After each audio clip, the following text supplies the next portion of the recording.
All right, so an example would be to text, you want to write a program that will automatically send you an alert if it's going to rain the next day. I think that'd be pretty useful. Sometimes I check the weather, but most of the times I check the weather, but sometimes you forget. So also, if you're not in close contact with your family, you want to send an automated email to ask how their week is going. Uh, yeah, so these are just examples of programs that, they're pretty complicated. They involve a lot of steps, and so it's probably helpful to write in plain English what you want that program to do. So yeah, I kind of explained it already, but you're just saying, like, if you didn't have to write in JavaScript, but you could just write it in plain English, that would be pretty awesome. That would be really way less complicated. But I think that solves half the battle because it really outlines your approach. And even in interview situations, like, your interviewer knows what you're going to do. It's easy to communicate. And part of coding is also about communicating with others. Like, what is your code doing? Like, what is your approach right now? Because if all you're doing is writing code, then it's just a barrier to quick and efficient communication lanes. So let's look at an example. So if we wanted to have a robot make coffee for us, then we might think of the steps as really just trivial, like, oh, it's almost memorized, or you just go through the motions in terms of like how we would make coffee for ourselves in the morning. But the difference between just writing instructions for another person versus writing it for the computer is that for the computer you have to be like hyper specific and pointing out all the little minute details that involve making coffee, versus just telling someone to make coffee. And that kind of goes into like the difference between functions and why we need to have functions, and we'll learn that later on today about when we learn about JavaScript, the specifics of the language. But a function might be like telling a person, make me a cup of coffee, and then that command entails a lot of specific actions, like going to the kitchen, getting the water, getting the filter, putting the beans in like, it involves all of that, but it's kind of bundled up in like this command called like make coffee. So that kind of also represents what functions are. But yeah, let's go into pseudocode. Let's just get back to pseudocode. So yeah, this is like an example of what pseudocode might be. Very specific, very detailed. It's literally as if you were teaching someone from another planet how to do this, or someone who's never made coffee before.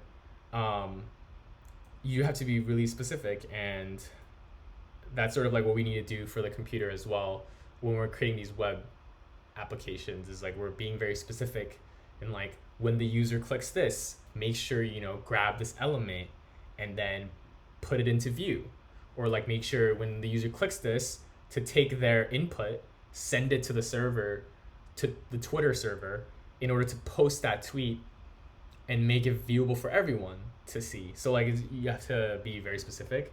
Part of programming though is also to sort of bundle these commands up into what I mentioned before, functions. And so it's kind of repetitive, and if somebody already created this process that's really commonly used, then you might not have to outline all these steps. You might have to just call a function that somebody else wrote, and they bundled up that set of instructions already for you, and all you have to do is say make coffee, which is like pretty nice. And a lot of programming is creating these specific steps, bundling them up into a function or a set of instructions, and then having somebody else call that function down the line to execute all those instructions. So we don't need to get into all the details of this, but this is just to expose you guys to pseudocoding and how it's really important to plan before you actually start coding.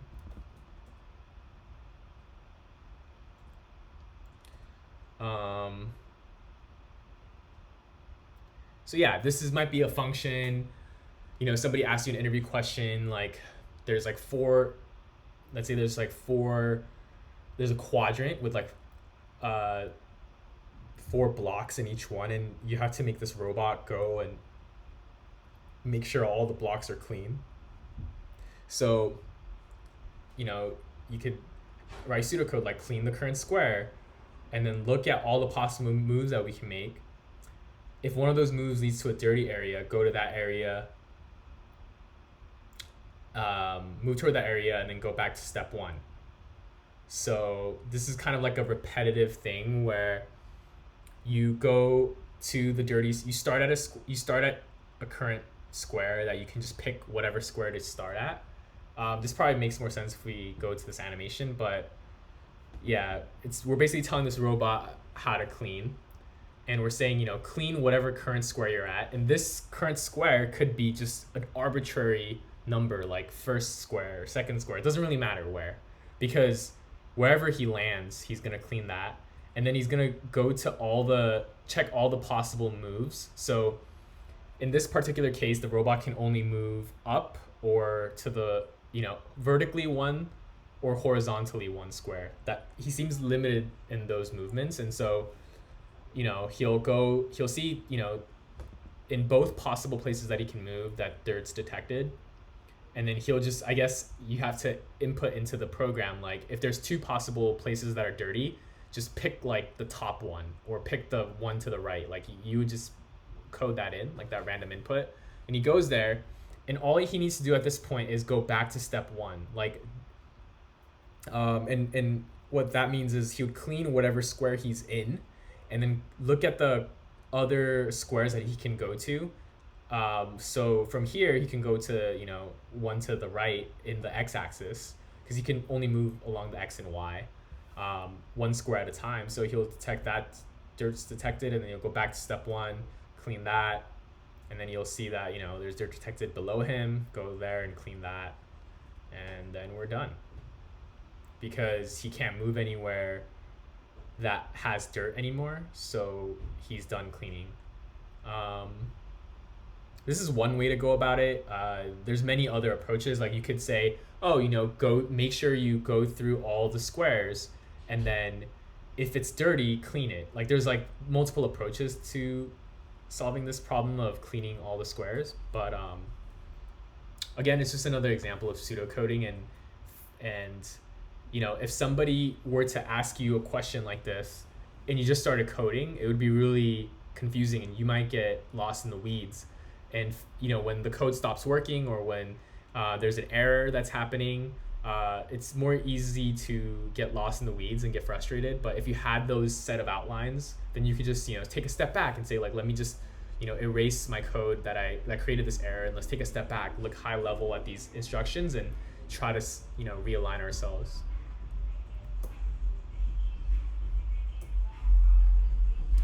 All right, so we learned about pseudocode. We talked about high-level programming concepts.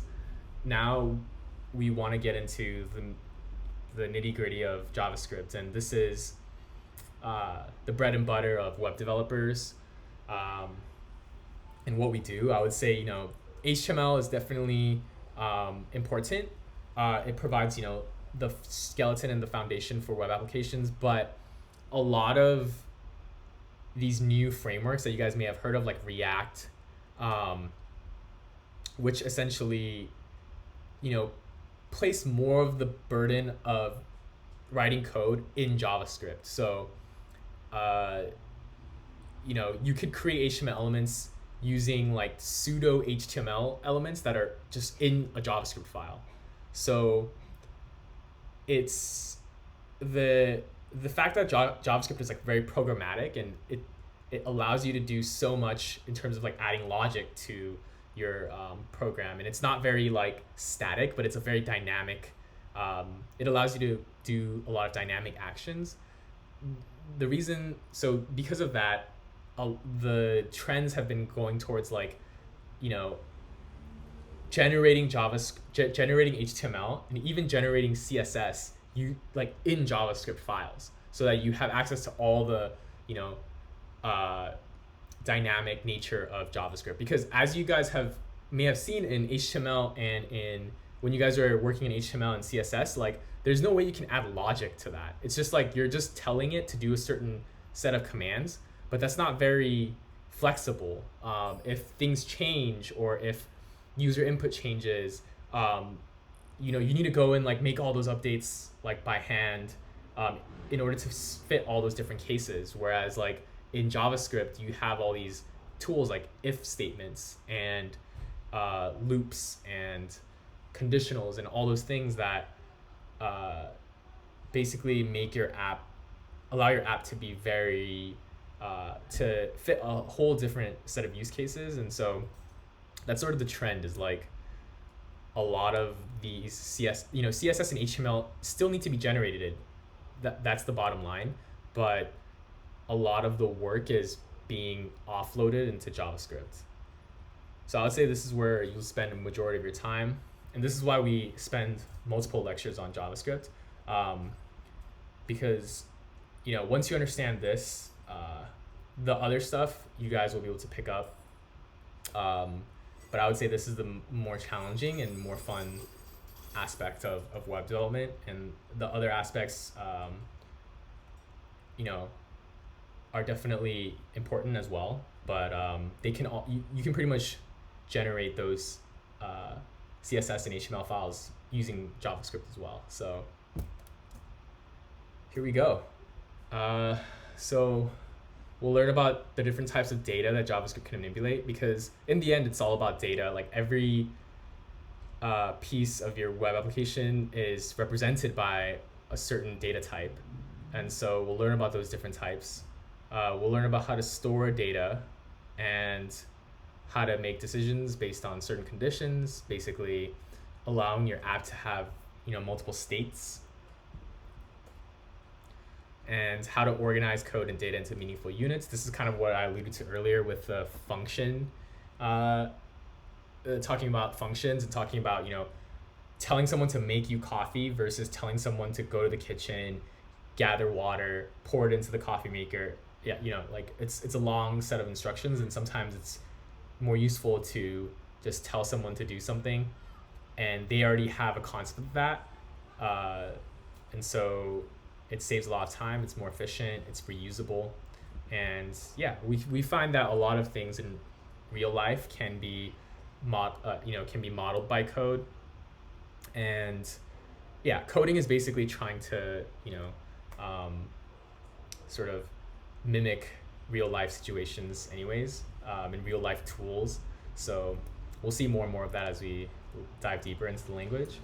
But first we'll go briefly into the history of JavaScript. So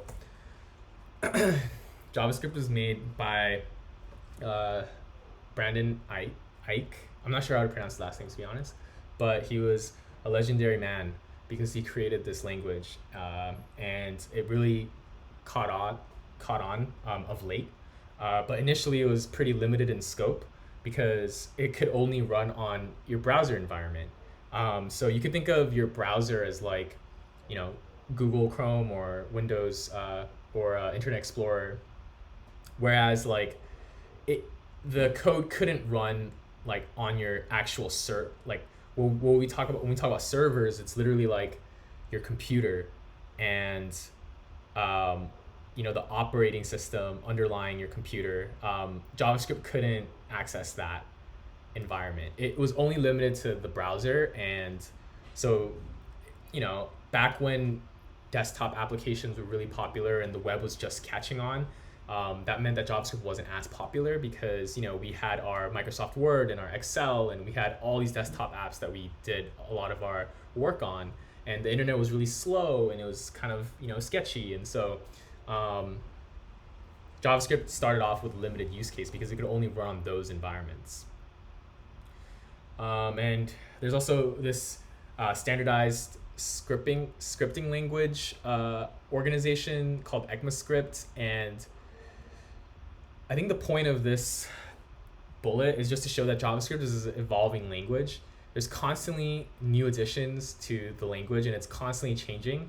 And people are trying to, improve the developer experience of developing in JavaScript. And so they take, concepts from Java and from, functional programming languages, like all these other languages. They kind of take these concepts and try to plug them into JavaScript. And they also create these functions that do things that normal developers do constantly, and we don't want to like recreate the wheel every time, so to speak. So they give you all these sort of built-in functions that we could just call.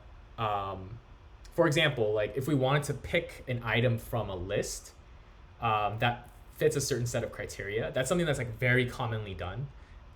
You could think of being on Amazon and having a list of shoes, and then you want to filter it by tennis shoes. So you click tennis shoes, and it kind of removes all the other stuff from the list, and it only keeps the ones that you want in terms of like filtering.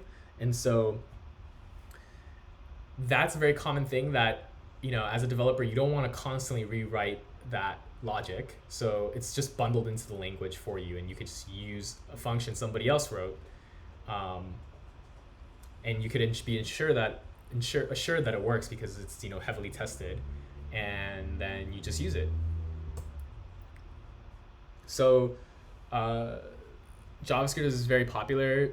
I believe this is GitHub, which is, if you guys are familiar with GitHub or not familiar, it's basically a online repository. It's basically somewhere where you can collaborate with others and where your code lives. So you can, like, let's say you're working with somebody across the country, and you guys are both working together on a project for a web application.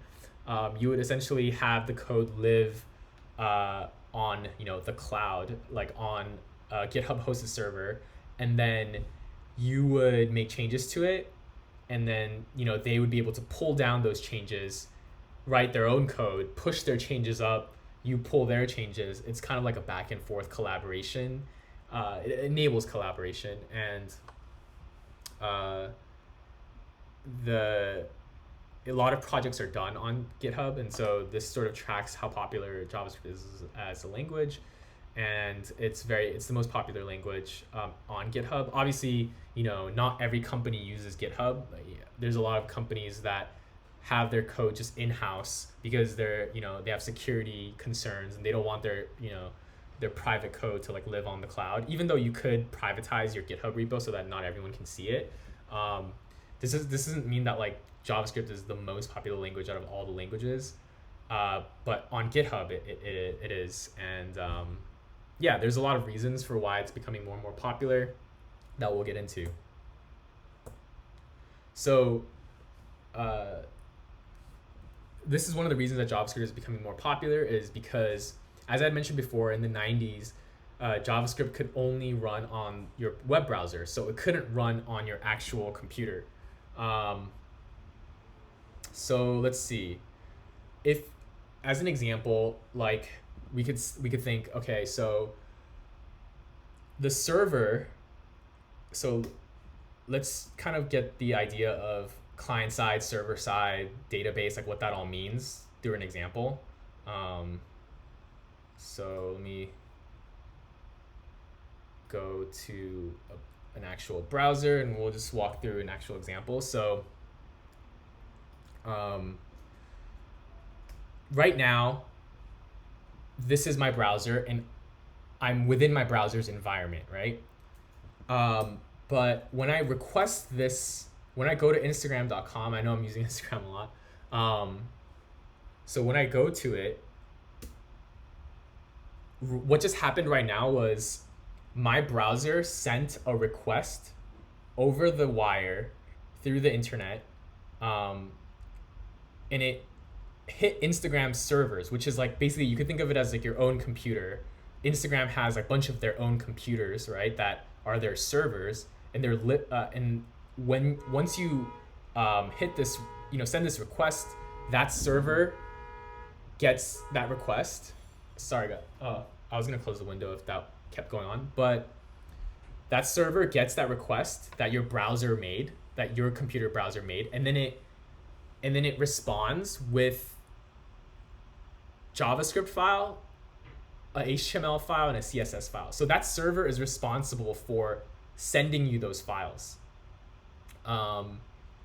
That Instagram server has like the files locally on their memory, and then when they get that request, they send it to us, and so now our browser receives those files over the network, and they're and now it's proof that our browser has them, because now we could see if we check the source, like we see that this is the file that the Instagram's computer sent to our browser for our browser to parse and render the contents of. And then so this is HTML, and then it has a bunch of links to a bunch of CSS files, and then it has a JavaScript. Like if you see the script tag, everything in here is JavaScript, and so it's a bunch of JavaScript functions, and some more links, and some HTML elements and so forth. So they send that to us over the wire, and the server is responsible for handling all those requests. Like every time you hit Instagram.com, there's a bunch of code that runs that sends back those files, and that code could, for the longest time, not be written in JavaScript, because that code runs on the server, right? The server needs to handle the logic of responding to the browser's request. That doesn't happen on like the browser environment. Like your browser sends a request, and then that Instagram's like computer gets it, and it runs on like you could think of like their operating system or something that's lower level than the browser environment. And so all that code to handle requests and to generate responses to those requests were handled on the server side, and JavaScript, and it was written in Java or in C or any other language that is more traditionally run on servers, not JavaScript, which is limited to browsers. What JavaScript was for was part of that packet of data that the server sent back to us. That's where the JavaScript was, like right here, like literally.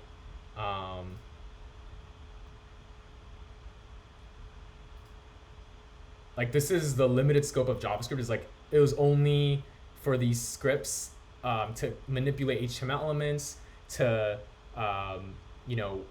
do browser related things, but everything, all the heavy lifting of responding to requests, sending out these files, and also even more heavy lifting in terms of like heavy calculations. So let's say for TurboTax, like you send them all this data, and then their computers handle like computing what your actual tax amount return is.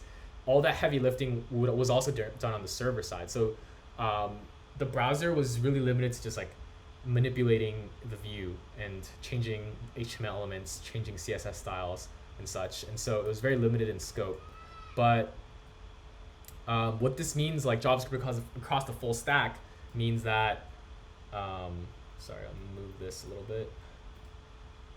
So basically what that means is, with the advent of Node, JavaScript could also run on the server too, which is pretty powerful, because now the computer that handles all the web requests and then is responsible for sending the pages back to the browser, that could also be written in JavaScript too. So basically what that means is like you can create an entire application from the ground up. So not only could you create the views, but you could also create all the code that handled sending your application to other people to be able for so that they could see it as well, and also to do a lot of the heavy lifting that has to do with having your like all your proprietary calculations, which run on the server, all your database uh, functions, which are also done on the server. Um, all of that stuff could be handled with JavaScript too. So, before it was very limited in scope, but now it can do so much more, and you can basically create an entire like clone of Twitter or Instagram or Facebook or TurboTax. You could just write the whole thing in JavaScript, and you don't need to know any other language to do these things. And so, and to get you guys a little more familiarized with databases, it's basically like when I access this page and then I sign in, this data needs to live somewhere else so that they can authenticate my user, and this data of my password and my username, it lives on someone else's database, and they like confirm against it whether or not I am who I say I am. And so there are certain data that needs to be saved on their machines, such as when I enter this, also the feed, my friends, my profile information, my pictures, those all live somewhere in a database that can be accessed and saved at a later point, so that when I exit, all that stuff doesn't get lost. Or if I log in on a different computer that is completely different memory, that all that stuff is persisted in the database layer. And so our application needs to talk to the database, and all that wiring up of the application with the database, that also could be done in JavaScript now. So that's what it means by across the stack, is like what the user sees, how what the user sees is handled, like how the browser requests are handled by the server, and also all the task of persisting the data documents are done using JavaScript, or can be done using JavaScript. And so that's one of the reasons why it's becoming more and more popular. So JavaScript also is becoming more important because web applications are supposed to be a lot more sophisticated and dynamic versus static. So a perfect example of this is Google Sheets. Like, you can literally go to a this is like running on the browser. Like, look how like complicated this application is. Like, basically it has like Excel like capabilities on the browser, which means like all this crazy logic for like me adding a bunch of cells and doing a lot of these very complex interactions all has to be written in JavaScript because it is on the browser. Whereas before, these were just desktop apps, so they were written in Java or in C and just running on your computer natively. But now they're on the web, and it's very dynamic. Like, compare this to a not a MySpace, but like a blog, or just something very static, where like a company web page where not a lot of things are changing, it's just static text. Then JavaScript's not really that useful. Like, if you just had a web page that just had a bunch of text that didn't really change, like let's say you had some website that told you about the Grand Canyon, the history of the Grand Canyon, and it just had a bunch of pictures and maybe some text. In that situation, you might not even need JavaScript at all. You'd be fine with just HTML, CSS, and then that's it. But a lot of people expect like all these like complex interactions on the web now. And so to support that, you need to place more and more emphasis on JavaScript, because there's no way that you could do this with just HTML and CSS, because there's a lot of actions that the user inputs, and CSS and HTML can't really handle user input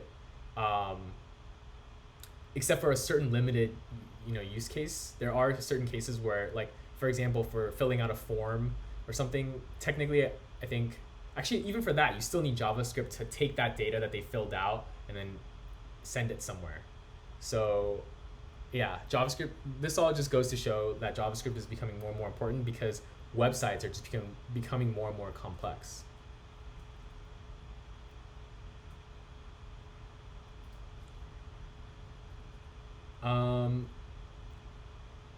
You know, there's apps such as Gmail, Asana, Trello, Facebook, Google Maps. Those are all really complicated, heavy applications that rely heavily on JavaScript. And they're also great for beginners. So it's a language that, compared to Java and other strongly typed languages, it's less verbose, meaning like you don't have to set up as much boilerplate to just kind of get going. It's very flexible, it's very lightweight, it's very forgiving, it's very lenient. It doesn't have a lot of opinions, and so it's really easy to sort of hit the ground running with JavaScript.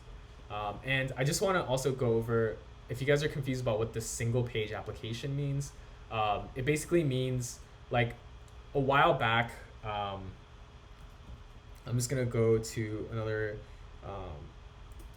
let's just go to NBA.com. So a while back, I'm gonna continue. Okay, so this website, this page has HTML, JavaScript, CSS in order for us to, it all comes together for us to see this page. But what a single page application means is, like, before, whenever I would click on a link, it would then send a request to the server to give me serve a whole entire new HTML page.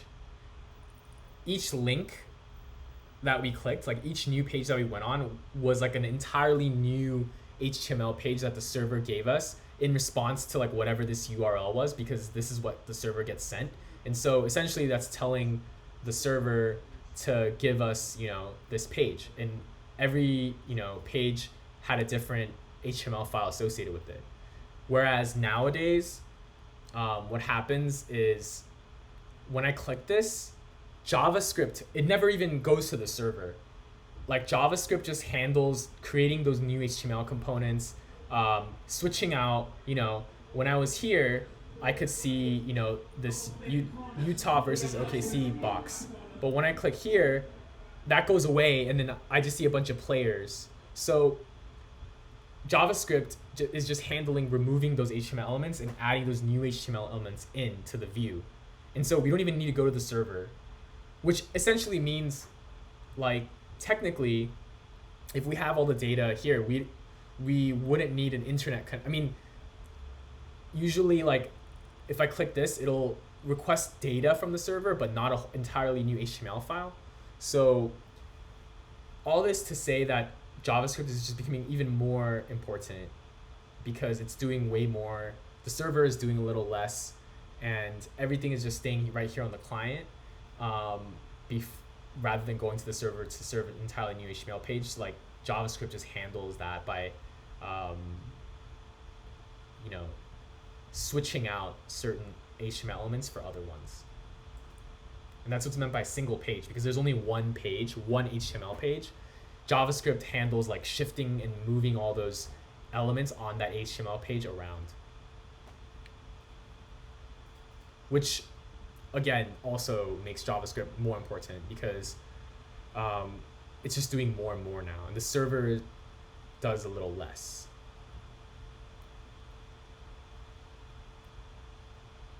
All right, so that's sort of like conceptually how web applications work at a high level. Now we're gonna dive a little bit deeper into the data types. And so we need to always represent data in some way. So this is how we do that in JavaScript, is we use this var keyword, which essentially is creating a variable, and then this equal sign assigns a value to that variable. So values are data types. They have a specific purpose. So in this case, it holds the number of states. In this case, it holds name and answer. here, we could have a data type that, represents how many points, this player has. So, var points equals 34.4, or, this could just be, like, this could represent a button, and, this name could be a string that represents the name of the player. So we all need ways to represent data, and this is some examples of that. So we have the name George, answer is false. These are all different types of data, and we'll get into the different types right now. So yeah, variable is an identifier. They cannot contain spaces.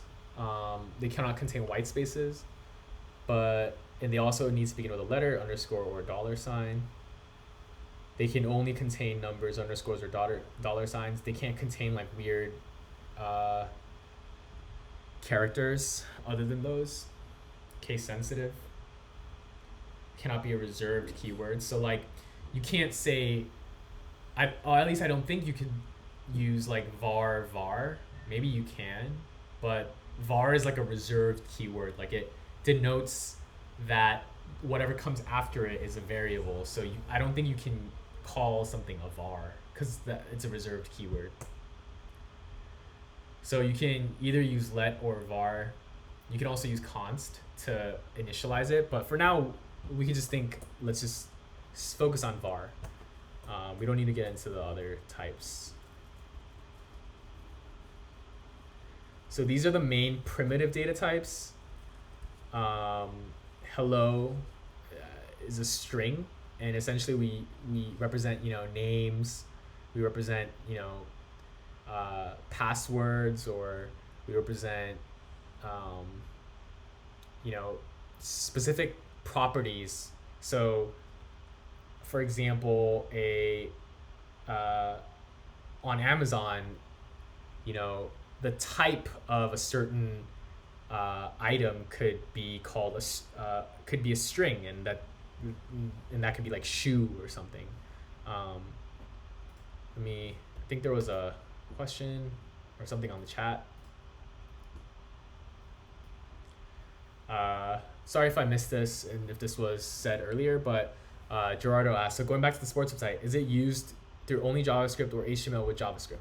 So that's a great question. It's HTML with JavaScript. So everything needs an HTML backbone. And JavaScript is what allows it to be interactive. So when we go back to this sports website, like all of these are just HTML elements. Like they're all HTML elements. If we inspect it, we can see this is an A tag that has James Harden as the player, and you could mess around with this if you want. Obviously, it's not going to affect it for anyone else except for you, but it's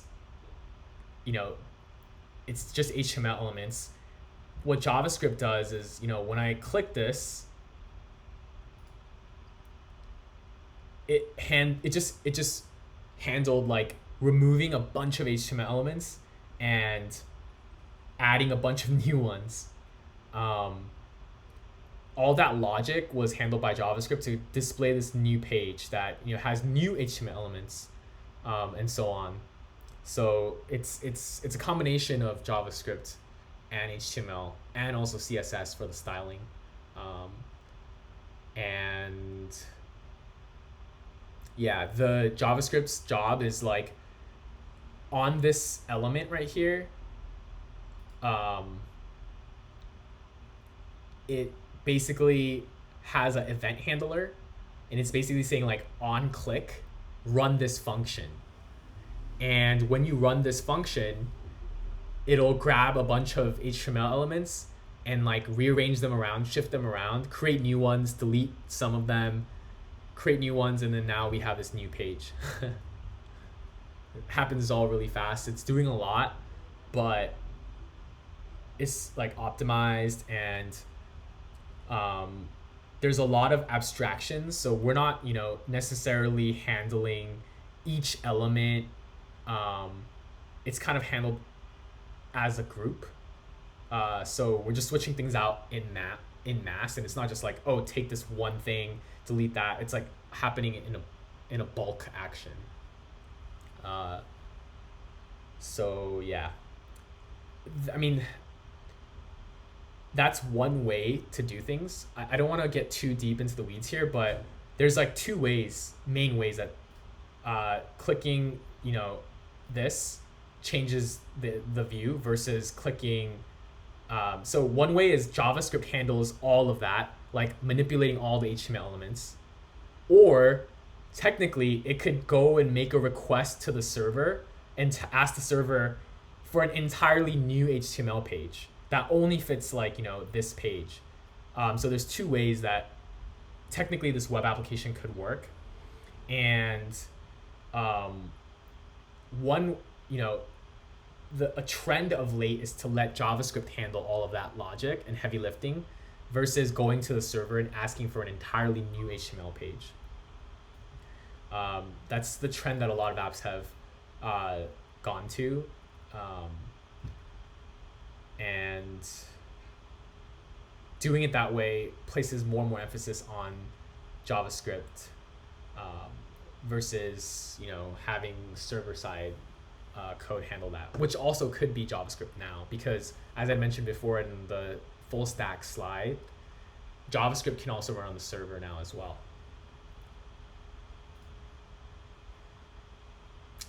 So yeah, it's a great question. But yeah, it's a combination of the three musketeers of web development, which is CSS, JavaScript, and HTML. So these are some data types right here: string, numbers. We use them to denote quantities, to denote IDs that identify a unique object or item. Numbers for math, for the things that numbers are used for in normal everyday life as well. Booleans are, they only have two states. They can only be true or false. So they're more of a binary approach to handling data. And undefined and null, which basically denote an absence of data. So now there's complex data types, which basically encapsulate, they're like essentially like lists of the primitive data types. And so we have objects which have a property and a value. The value can be any data type. So the value can be a string, like as is shown in this case, or it can be an array. Or it can be an array, or it can be another object, or it could be a number, or it could be a Boolean. And then we have arrays, which are lists of any of the primitive data types or complex data types. Dates are their own thing too, where we denote, time. And regex, which I'm not even gonna get into that right now.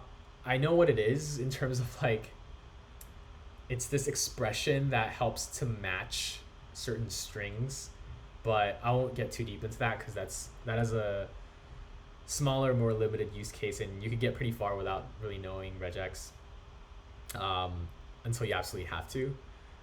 And then functions, which I had mentioned before, which encapsulate a bunch of code and allow it to be reused at a later point. So we kind of went over that coffee example where we told the robot to make us coffee, and we gave it all these steps. Let's say we just bundled all those steps into a make coffee function, right? And so next time when we want to make coffee, we just have to call that function. We don't have to run line by line each example, each step. We could just call the function.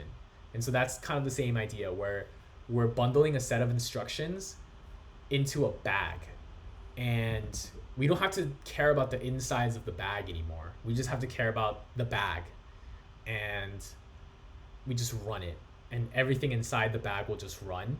But because of what the function is called, we'll just know what the output of that function is without having to care about the implementation of it. So let's go a little bit more in depth into these data types. So numbers, They're just pretty self-explanatory. In JavaScript, you can do a bunch of arithmetic uh, operations on numbers: addition, subtraction, multiplication, division. And I'll go through examples of this. I just want to get through the slides, and then we'll go through some examples of how these all work. But strings, they're basically, this one is saying full stack. It's setting it to a variable, and that variable's value, what that variable represents, is a string in this case. And so you can denote strings by using apostrophes or quotation marks. You just have to be consistent. So if you're going to use an apostrophe on one end, you have to use it on the other. And if you're going to use a quotation mark on one end, you have to use it on the other as well. And yeah, you can add strings together, and that'll just mush those two words together. You can do dot length, which tells you how many characters are in the string. I know I'm going pretty fast, but I just also want to get to the examples, and I don't want to take too much time talking because I am approaching that we started at 6:30. Okay, so I'm approaching that 1 hour mark where I don't want to talk for too long. So Booleans have, two states. They're just true or false. It's pretty self-explanatory. Null and undefined.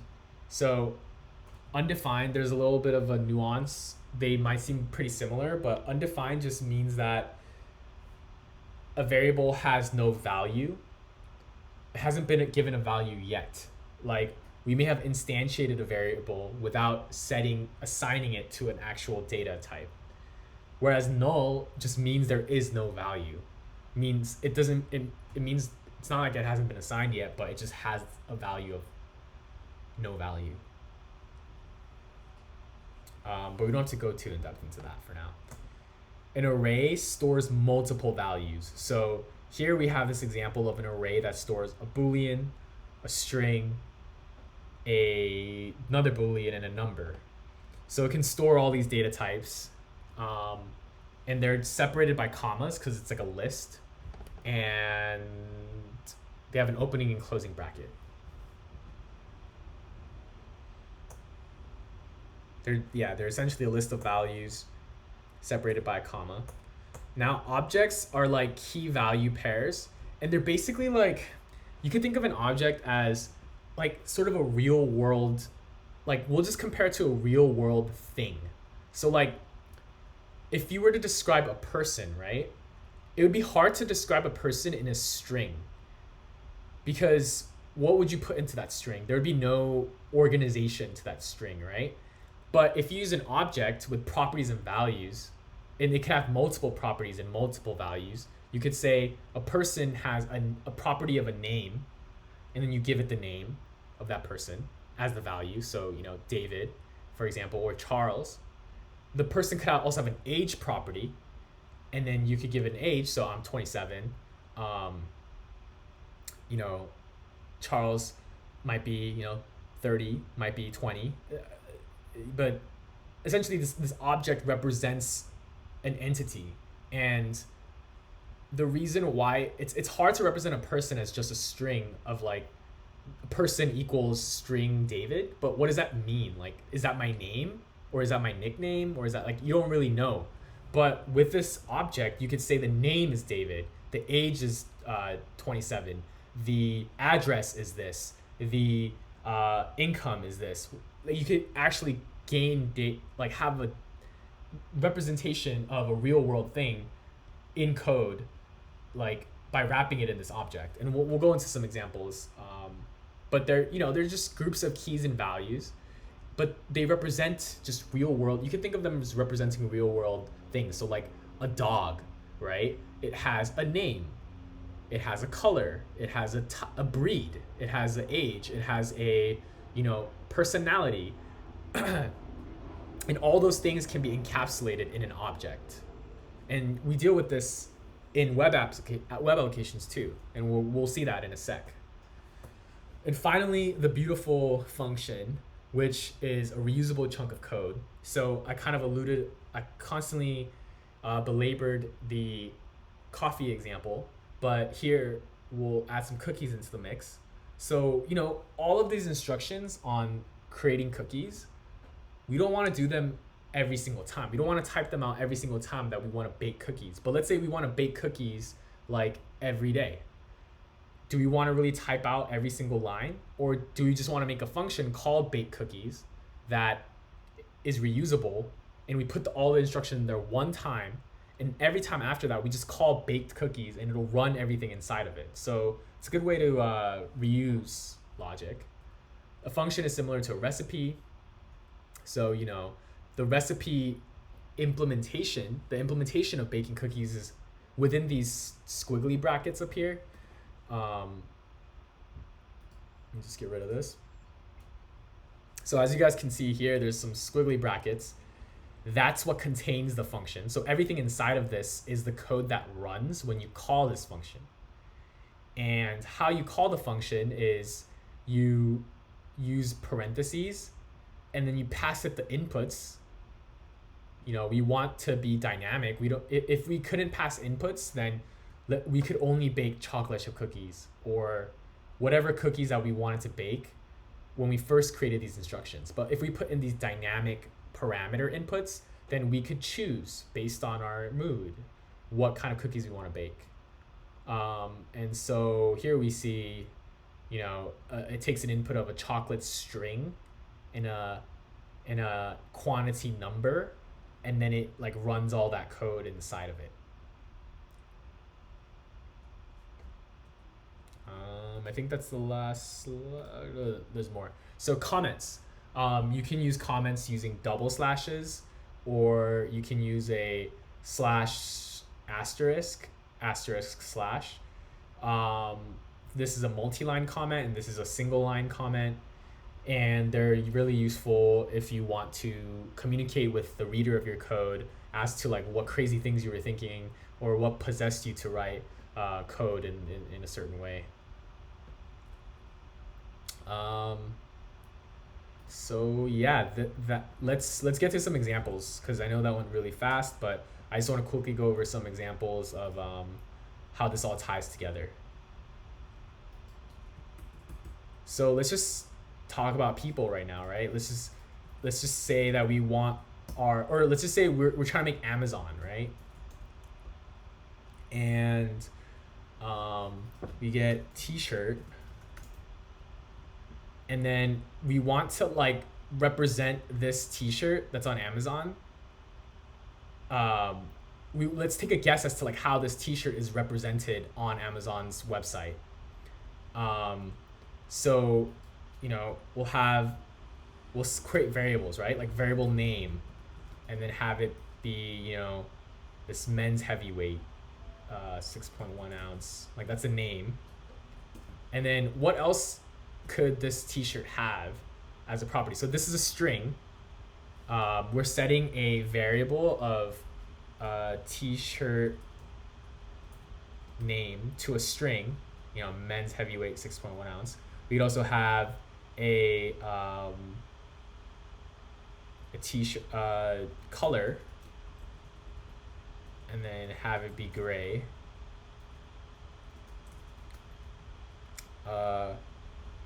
Is there anything else people could think of that we could maybe add as like a property of this shirt? So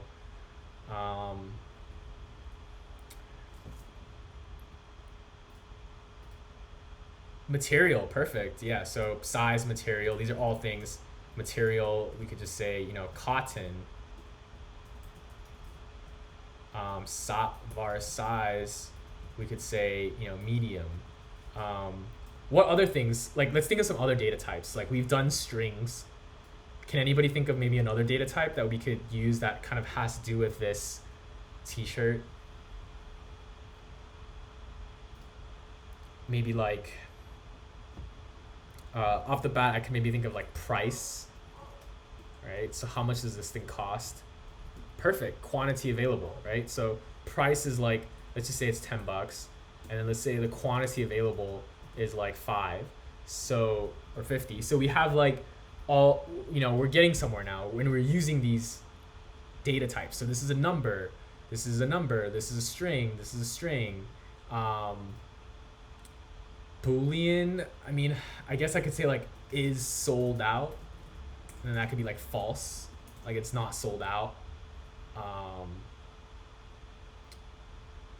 And I think that's pretty good, right? But these are all like floating, like they're not really encapsulated in a way that I could like, they're all just separate, and they're all just, you know, as I said before, it's kind of like the parent sibling thing where like you could associate all the children to a specific family, to belonging to a specific family if they have parents. But if nobody has parents and everyone is just a kid that materialized out of thin air, then it's harder to like group things together. So this has no group right now. It's just like floating instantiations of a variable and a value, a data type. There are different diverse data types, like it's all diverse, but it's hard to categorize them as belonging to a specific like encapsulation. And so what we could do here is we could say var t-shirt equals an object, right? And then we could say t-shirt, we could say name is this, and we could say the color is this, right? And we could say, I'm not gonna go over everything, but I'll just do price and is sold out is false. So now we have an object that's a t-shirt, and it's like descriptive now because, you know, it's encapsulated. So when I reference this t-shirt, I have all of these properties bundled together. So t-shirt dot name, right? I can access that property and it'll tell me it's, you know, men's heavyweight. I could do t-shirt dot color. This is how you access properties on an array. And so now I've bundled everything into a abstraction, a entity that's called t-shirt. And this could be t-shirt in this case, but it could also be person. It could be, you know, item. It could be anything that is a real world thing. And so that's the use of objects. Now let's go into arrays. So like there's this t-shirt, right? But if I click t-shirt, there's like there's like an entire list of t-shirts right here. Like, and so that's when an array comes in handy. So when we say array of t-shirts, right? It's a list of and then we could say a list of a bunch of t-shirts. So that's one t-shirt.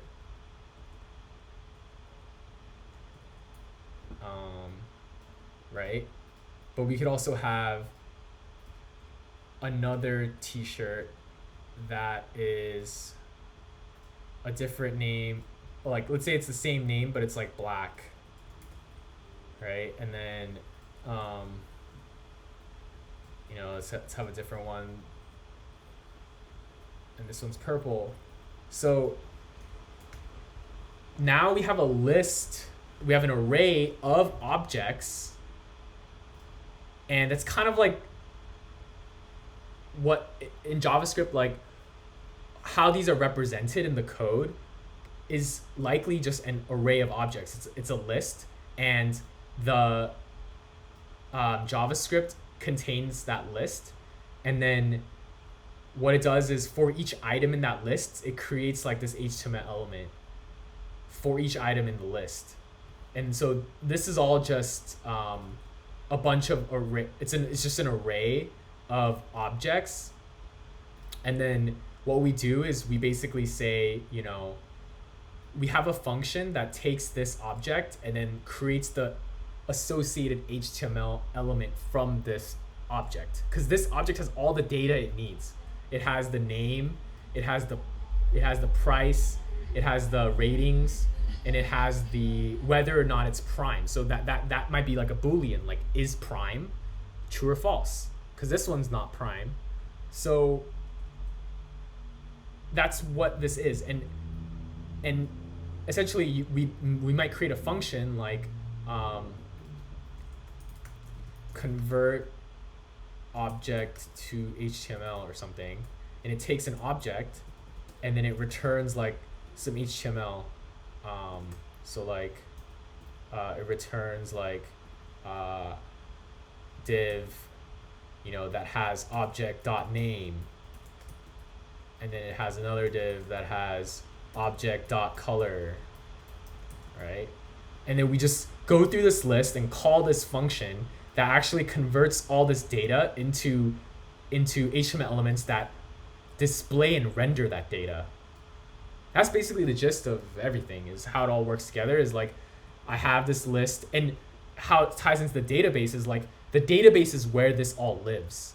Like all this data lives in the database. So JavaScript has to go and call the database and say, give me all the shirts that you have, right?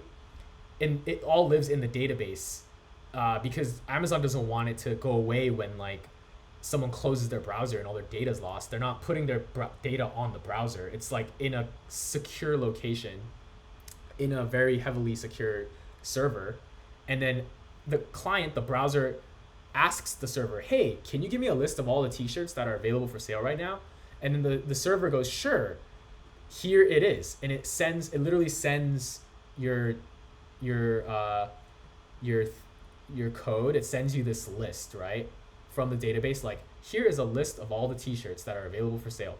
And then your job is to say, okay, I have this function, I'm going to pass in this object to this function, and it's going to return me this like set of HTML. Object dot is sold out, right?